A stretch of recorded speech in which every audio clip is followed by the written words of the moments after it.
नमस्कार, सुस्वागतम, वेलकम। मैं निधि शिमाली आपके अपने इस YouTube चैनल में आप सभी का स्वागत करती हूँ। आज मैं आपके सामने वृषभ राशि वालों का मई माह का मासिक राशिफल लेकर उपस्थित हुई हूँ। और सबसे पहले जान लेते हैं इस माह में आने वाले कुछ विशेष व्रत और त्योहारों के बारे में।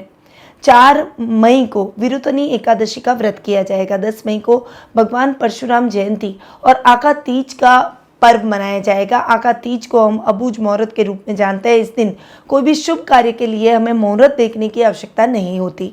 12 मई को मदर्स डे आ रहा है। 19 मई को मोहिनी एकादशी का पर्व मनाया जाएगा। वहीं 21 मई को नरसिंह जयंती मनाई जाएगी।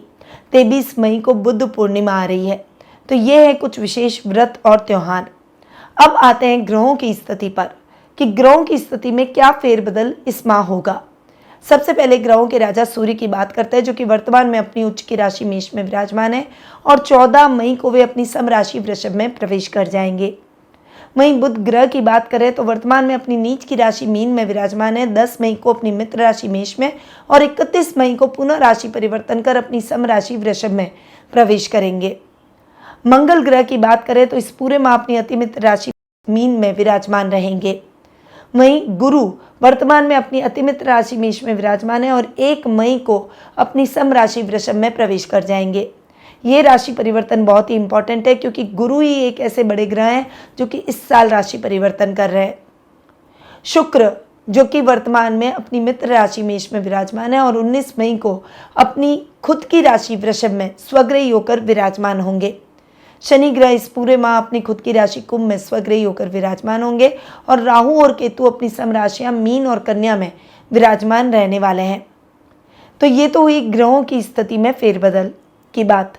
अब इस फेरबदल का, इस राशि परिवर्तन का क्या प्रभाव आपको अपने इस माह में देखने को मिलेगा, उसके बारे में जान लेते हैं। तो शुरू करते हैं वृषभ राशि वालों का मई महीने का मासिक राशिफल।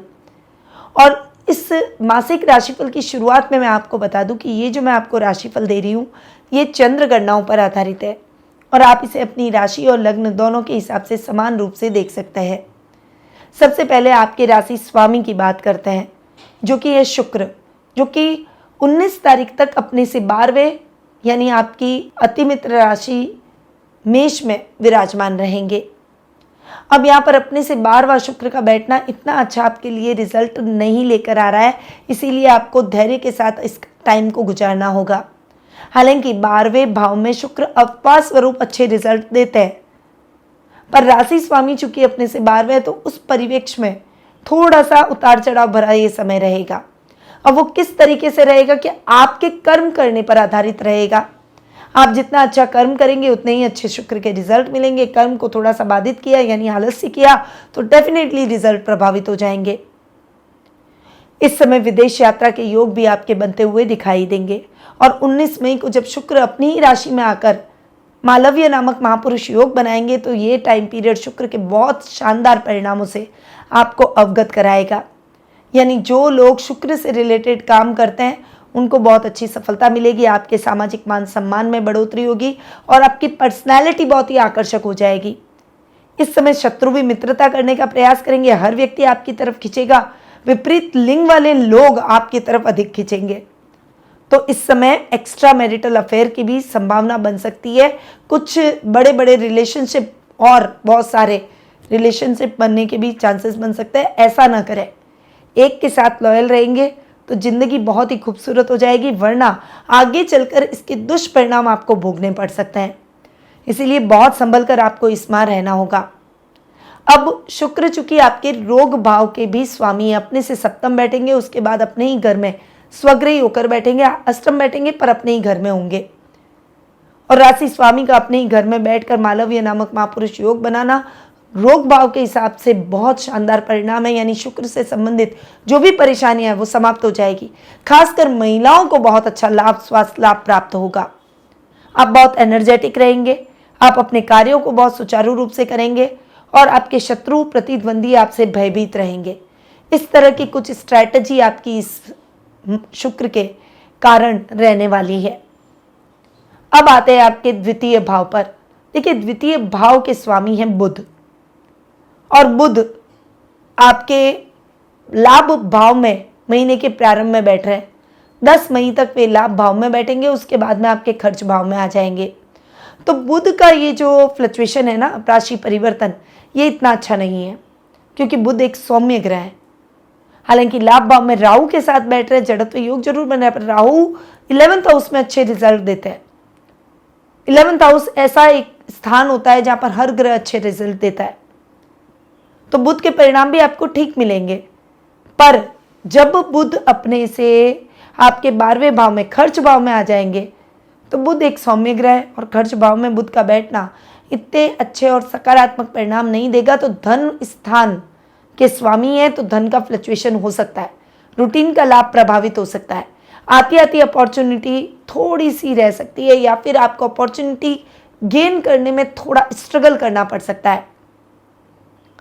तो कठिनाइयां आएगी, लक्ष्य को प्राप्त जरूर कर पाएंगे, पर वो कठिनाइयां थोड़ा सा फ्लक्चुएशन से भरी रहेगी, आपको थोड़ा परेशान जरूर करेगी। तो बुध के रिजल्ट उस तरीके से प्रभावित होंगे। कुटुंब में भी उतार चढ़ाव चलते रहेंगे, कभी किसी रिश्तेदार से अनबन तो किसी से बहुत अच्छे रिलेशन, इस तरह की परिस्थितियां आपको मिक्स देखने को मिलेगी। अब बुध चूंकि आपके पंचम भाव के भी स्वामी हैं, अपने से सप्तम बैठेंगे, उसके बाद अपने से अष्टम बैठ जाएंगे। पंचमेश का अपने से सप्तम बैठना तो बेटर, आपके लिए अच्छा, खासकर जो कॉमर्स के छात्र हैं, वाणिज्य वर्ग के छात्र हैं, उनके लिए बहुत अच्छा, संतान की तरफ से अच्छा।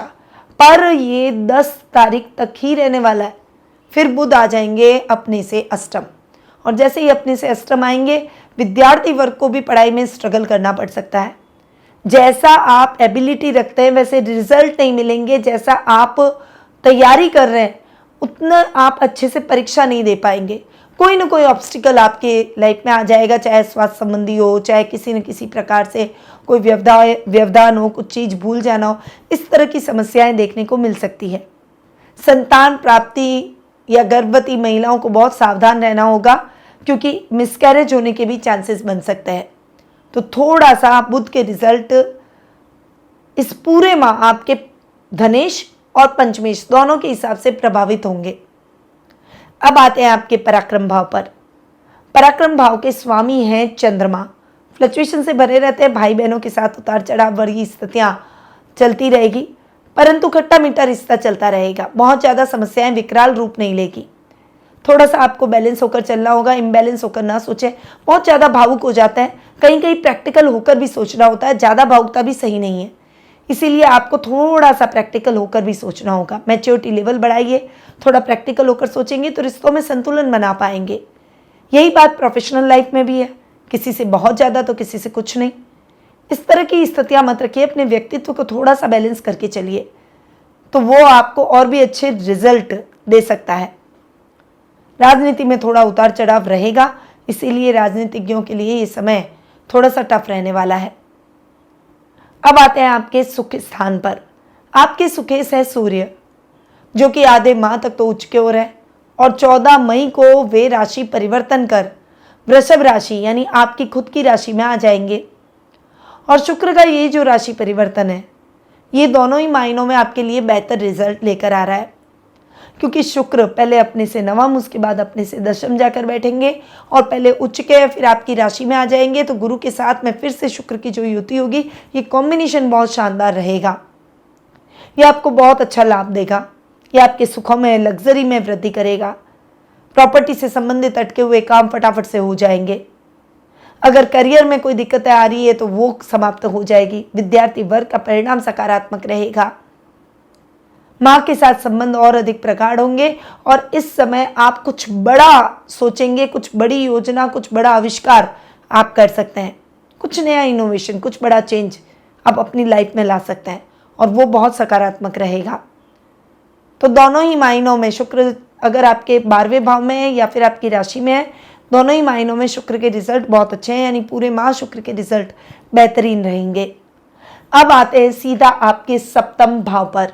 आपके सप्तमेश है मंगल, जो कि आपके 12th हाउस के भी लॉर्ड हैं, यानी खर्च भाव के भी स्वामी हैं, और मंगल लाभ भाव में बैठ रहे हैं, पूरे माह लाभ भाव में ही बैठेंगे। सप्तमेश का अपने से पंचम जाकर बैठना बहुत ही बढ़िया, मंगल के रिजल्ट बहुत अच्छे मिलने वाले हैं। लाभ की स्थितियां बहुत अच्छी रहेगी। मैन्युफैक्चरर्स के लिए बहुत शानदार रहेगा, यानी जो बड़ी इंडस्ट्री के मालिक है, बड़ी बड़ी मशीनरी के बीच में काम करते हैं, उनके लिए ये समय बहुत ही अच्छा है। लोहे का काम हो, चाहे मशीनरी का काम हो, कोई टेक्निकल काम हो, चाहे मैकेनिकल काम हो, कोई बड़ा कार का कल कारखाना हो, या फिर कोई बड़ा गैराज हो, कोई बड़ा या छोटा जैसा भी आप टेक्निकल काम करते हैं, उन सभी में बहुत अच्छे रिजल्ट आपको मिलने वाले हैं। आपका काम बहुत अच्छी रफ्तार पकड़ेगा। एक अच्छा ब्रांड लेवल आप स्टैब्लिश अपने काम का, अपनी कंपनी का करते हुए दिखाई देंगे। वहीं लाइफ पार्टनर से बहुत अच्छा साथ और सहयोग और सपोर्ट मिलेगा। मेंटली, फिजिकली और फाइनेंशियली हर तरीके से वो सपोर्ट करेंगे। ये समय आपके दाम्पत्य जीवन को और अधिक माधुर्य में बदल देगा। आप दोनों के बीच में प्रगाढ़ता और अधिक बढ़ जाएगी, बॉन्डिंग बहुत अच्छी हो जाएगी।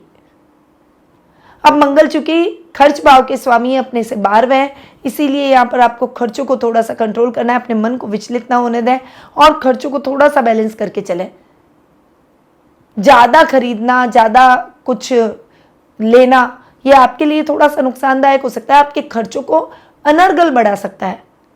इसीलिए अपने खर्चों को बहुत नियंत्रित तरीके से आप करेंगे तो बेहतर रहेगा। तो ये तो हुई मंगल की बात। अब आते हैं आपके अष्टम भाव पर।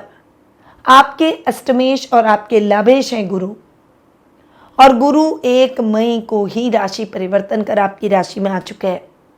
गुरु का आपकी राशि में आकर बैठना अष्टम भाव के हिसाब से आपको थोड़ा सा अनबैलेंस कर देगा, अनस्टैब्लिश कर देगा। यानी आप घर से दूर रहकर अपना काम करेंगे, घर पकड़ना थोड़ा मुश्किल होगा। यात्राएं अधिक रहेगी, चाहे वो काम के सिलसिले में हो, चाहे किसी भी सिलसिले में हो। कभी कुछ कभी कुछ कभी कुछ चलता ही रहेगा, यानी लाइफ में उतार चढ़ाव, जिक जैक वाली स्थिति रहेगी। थोड़ा सा आपको बैलेंस होकर चलना होगा। कोई चीज़ें हैं तो आप बहुत थोड़ा प्लानिंग करके फिर चले, अचानक से कोई भी काम ना कर लें, क्योंकि अचानक से करे हुए काम में आपको लाभ नहीं हो सकता, उल्टा कठिनाइयाँ अधिक होगी, चैलेंजेस अधिक होंगे। तो थोड़ा सा उस मामले में आपको अवेयर रहना होगा। अब गुरु चूंकि लाभेश भी है, लाभ भाव का स्वामी अपने से तृतीय बैठा है, वृषभ राशि में बैठा है, तो गुरु के रिजल्ट आपको लाभ भाव के हिसाब से भी बेहतरीन मिलेंगे। यहाँ पर गुरु आपके कार्यों में आपको बहुत अच्छा लाभ दिलवाएंगे, आपकी सफलता को और अधिक बढ़ाएंगे। आपकी राशि में बैठे थोड़ा मैच्योरिटी लेवल बढ़ाएंगे, जिससे डिसीजन मेकिंग बढ़ेगी और स्थायी लाभ बढ़ेगा। आपका सर्कल और लेवल दोनों ही बढ़ते हुए दिखाई देंगे। अब आते हैं आपके योग कारक ग्रह शनि पर। वृषभ राशि वालों के लिए शनि शश नामक महापुरुष योग बनाकर कर्म भाव में बैठे, भाग्येश भी हैं और कर्मेश भी हैं। लगातार बहुत अच्छे रिजल्ट दे रहे हैं और आगे भी ये रिजल्ट बहुत अच्छे मिलने वाले हैं, क्योंकि आप मेहनत करेंगे उसका फल आपको जरूर मिलेगा, उससे अधिक मिलेगा। अधिकारी प्रसन्नचित नजर आएंगे, भाग्य आपका साथ देगा। रिस्क फैक्टर आप लेना जानते हैं, इसीलिए आप अपने जीवन में रिस्क लेकर आगे बढ़ना पसंद करेंगे।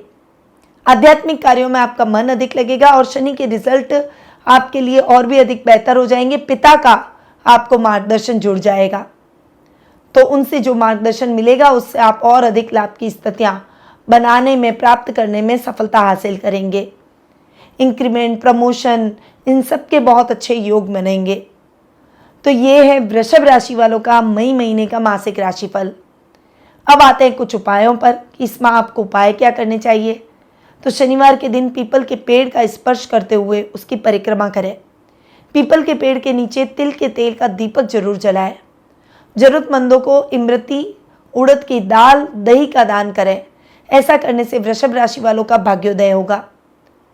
अपनी जेब में हमेशा चांदी का चौकोर टुकड़ा या सिक्का जरूर रखें। शुक्रवार के दिन किसी देवालय जाकर दूध, घी, दही, कपूर आदि का दान करें। तो ये तो हुए उपाय इस माह करने के, पर यदि आप अपनी जन्म पत्रिका देखकर, अपने भविष्य की बातें जानकर, अपने भविष्य के लिए उचित मार्गदर्शन प्राप्त कर उचित उपायों के द्वारा अपने भविष्य को संवारना चाहते हैं, तो आप टेलीफोनिक अपॉइंटमेंट और पर्सनल मीट के माध्यम से मुझसे जुड़ सकते हैं। अधिक जानकारी के लिए स्क्रीन पे दिए गए नंबरों पर कॉल या फिर व्हाट्सएप के माध्यम से संपर्क कर सकते हैं। अब मैं अपनी वाणी को यहीं विराम देती हूँ। स्वस्थ रहिए, व्यस्त रहिए, मस्त रहिए और हमेशा मुस्कुराते रहिए। जय श्री राधे कृष्णा। गुरु माँ निधि श्रीमाली एक प्रसिद्ध ज्योतिषाचार्य हैं।